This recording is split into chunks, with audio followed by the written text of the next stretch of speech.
একটা বছর তো চলে গেল, কি করা উচিত ছিল? বরং ওই দিন যদি কিছু করতেই হতো তাহলে নামাজে দাঁড়ানো উচিত ছিল, সেজদায় পড়া উচিত ছিল যে আল্লাহ আমার জীবন থেকে আরো একটা বছর চলে গেল, এই একটা বছরে আমি কি করলাম? আমি কি প্রত্যেকদিন 5 ওয়াক্ত নামাজ পড়েছি কিনা, জামাতে নামাজ পড়তে পেরেছি কিনা, রমজানের সওম গুলো রেখেছি কিনা, আমার যাকাত এসেছিল আমি যাকাতটা দিয়েছি কিনা, আমি কোরআন তেলাওয়াত করেছিলাম কিনা, কোরআন হাদিস পড়েছি কিনা, মানুষকে সৎ কাজের আদেশ করেছি কিনা, অসৎ কাজে নিষেধ করেছি কিনা, দিনের জন্য খেদমতের আঞ্জাম কিছু দিয়েছি কিনা, এগুলো ভাবা যাবে না?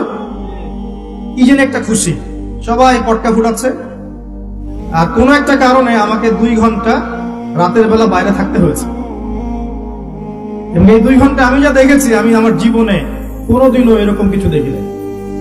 কারণ ঢাকায় আমি কখনো বছরের শেষ দিন কখনো কাটাইনি, এটা আমার প্রথম। মানুষের খুব খুশি, একটা বছর চলে গেল, সুবহানাল্লাহ। একটু ভাবেন, সময়টাকে নিয়ে একটু ভাবেন। এই যে সময় আসা আর যাওয়াটাকে উৎসব বানিয়েছে, এই সময়ের সূচনা চলে যান দেখি, সময়টা শুরু হলো কোত্থেকে, আর এই সময় কোথায় গিয়ে শেষ হচ্ছে? সময় নিয়ে চিন্তা করতে থাকলে আপনি আল্লাহর ধারণা পাবেন, আপনি আল্লাহর অস্তিত্ব বুঝতে পারবেন।